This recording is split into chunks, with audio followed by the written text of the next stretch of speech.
It's relatively early in the morning. To get my meal here, watching some Richard Wolff. Um, and I'm not going to do a reaction. I'm just pointing out that he's talking about the bank bailout. Um, and he's actually describing it properly, and it's so refreshing. You know, the whole narrative around the bank bailouts is just so ridiculous. You've got the right with their social Darwinism. That they're too big to fail. They shouldn't be too big to fail. They should be broken up and allowed to, wither and die. Because that's how, markets are supposed to work: is the strong survive and the weak die, right? All of this sort of ridiculous, 19th century logic that they're still dragging around. And then you've got the pseudo left, which is basically saying the same thing, but pretending that it has something to do with class, right? um, Actually hearing a correct analysis is actually very refreshing. Um, Bank bailouts are a good idea.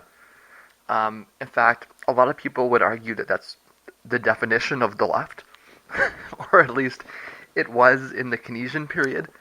Um, in the period, I guess Keynes wasn't really. Most of the right accepted Keynes as science, right, or Keynes as science. It wasn't until I guess the 80s that the right started pushing back against that, right? But I guess maybe during the 70s, 80s, even the 90s, the definition of the left was that you believed that governments should.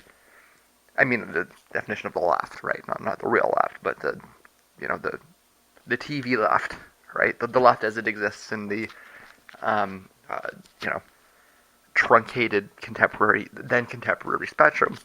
What the left meant was that you believed that the government should stimulate the economy, right? That's what the left meant. That was that you supported the idea of stimulus spending. That that you believed in lenders of last resort. And the right, it was the right that argued, the government should stay out of that. That should be, the markets should be up to that. Let the strong survive, let the weak fail. Let the markets do their work, right?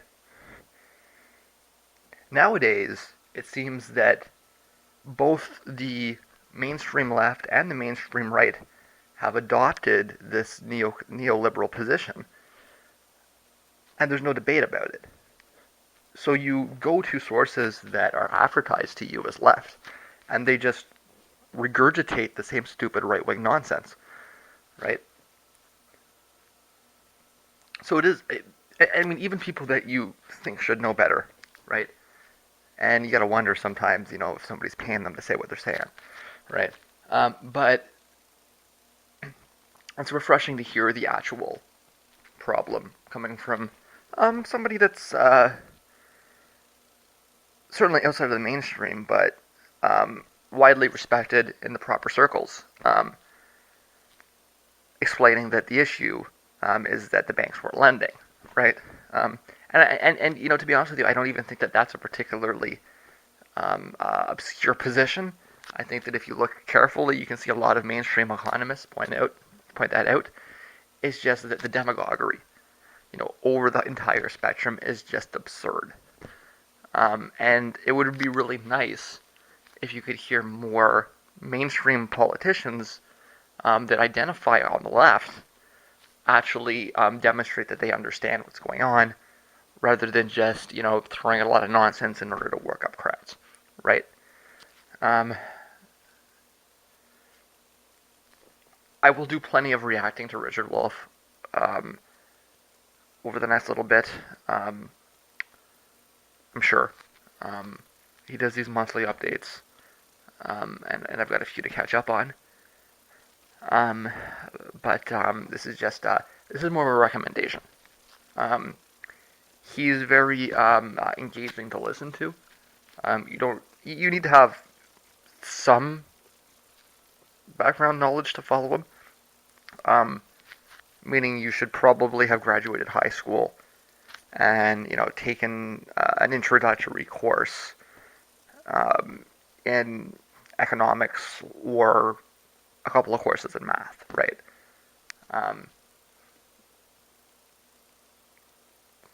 I'd say that most of what I've heard from Richard Wolff could function as a second or third year course, right? So um, you can't just pull anybody off the street and expect him to understand what he's saying, and that's just not what he's doing, right? But it's not really specialized either. Um, if you watch some of the lectures by Stiglitz or Krugman or something, and it's a lot of it goes over my head, and I'm a nerd, right? But Wolff is very easy to understand, um, presuming that you're a moderately educated person, um, and he's very engaging to listen to, very colorful, um, and his grasp of things is consistently just spot on. Um, from a real leftist standpoint, right? I believe he identifies as a Marxist economist. I would suggest that he's more of an anarchist. Um, but this is real leftist. This guy's a real leftist. Sorry, I saw it click off. I'm not sure exactly where it went out. I was pointing out that I believe that Richard Wolff identifies as a Marxist economist, but I would suggest he's more of an anarchist regardless. He's an actual leftist, right? He understands what it means to call himself a leftist. And when he speaks from the perspective of an actual leftist. It's not diluted with, the sort of cultural biases that you get from living in such a hyper-capitalist reality. It's not diluted by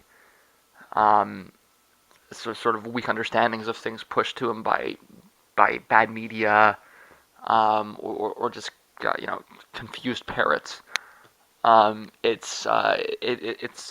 He knows what he's saying, he knows where he's coming from, and he does it very well. So if you want a real taste um, of the actual of the real left from economic perspective, Richard Wolff is I would say by far the best introduction that I know of at the moment. He does a lot of work on YouTube, and it's absolutely worth looking into. That's Richard D. Wolff, 2 Fs, and you can see what he looks like. Kind of a surly New York Jew, I think. I'm maybe making a bad assumption there, but I believe that's kind of obvious. And he sounds like he looks. So it's like I say, engaging, informed, and unabashedly leftist. So if you're confused, you think you might want to be a leftist, but you've never really looked into it, I would advise listening to Richard Wolff, either to allow him to clear up a lot of the media confusions that you no doubt have built up over the years, and at the very least, even if you disagree with him, understand what the left actually is and what the left actually argues for, and then you can decide whether you really think this left wing, this whole socialist thing actually really has some merit, or if you're kind of just maybe more of a liberal after all, right? Mr. President, I have a request for you, a suggestion, I think a good idea. You've only got a few months left in office, and you seem to believe that the American military can be used as a force for good in the world.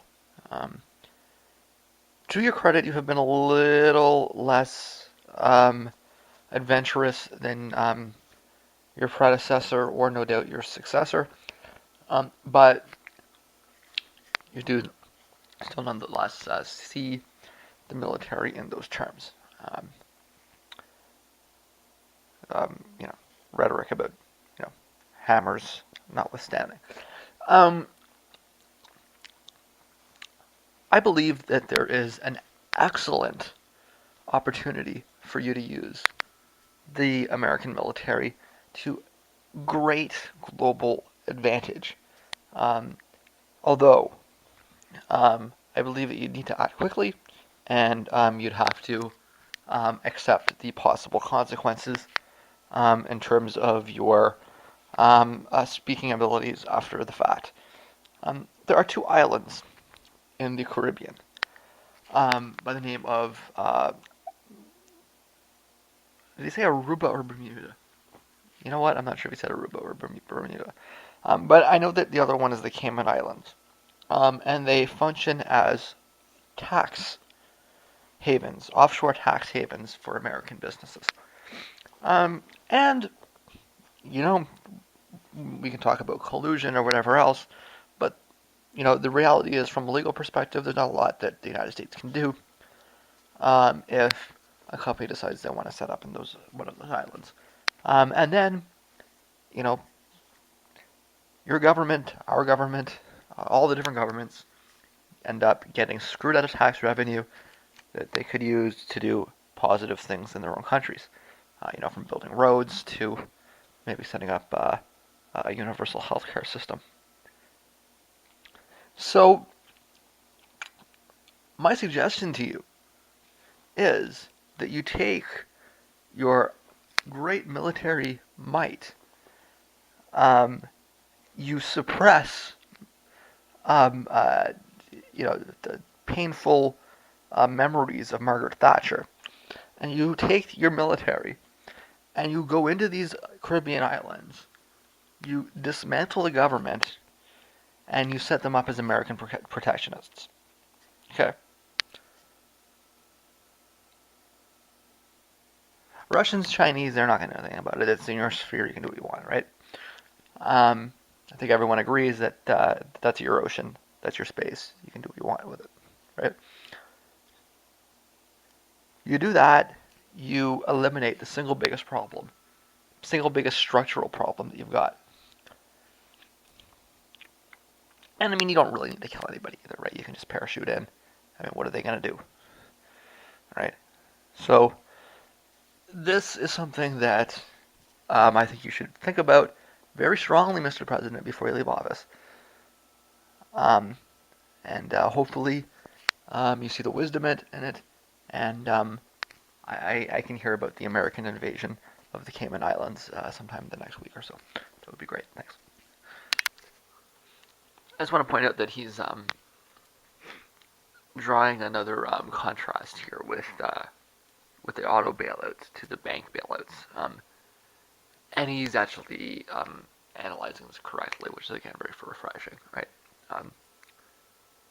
The bank bailouts were loans, so when the government gave money to the banks when they went bankrupt, they they paid it all back, right?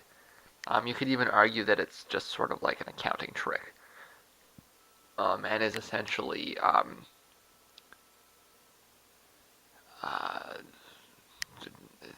it was essentially a triviality, right? Um, you can make various arguments about this or that, but at the end of the day, the bank bailouts were loans. They didn't cost taxpayers anything. In fact, the government made a profit on it because the loans that they sent out were actually interest-bearing, right? So not only did taxpayers not lose money on the bank bailouts, taxpayers actually made money on the bank bailouts. But the auto bailouts were different because what happened was that the government and Canada didn't have a bank issue because we never got rid of Glass-Steagall, so we actually maintain a separation between investment and commercial banking. So the whole issue doesn't exist here, right? We did have a bit of a subprime mortgage issue, but we also have a mortgage company called the CHMC, which has the ability to buy out toxic loans, and the result is that the bubble continues in Canada. The real estate bubble did not burst in Canada, and is actually still dramatic. The Canadian government has enough control over the economy that it can basically decide whether it wants to let the bubble burst or not. Because we didn't deregulate. in the 90s.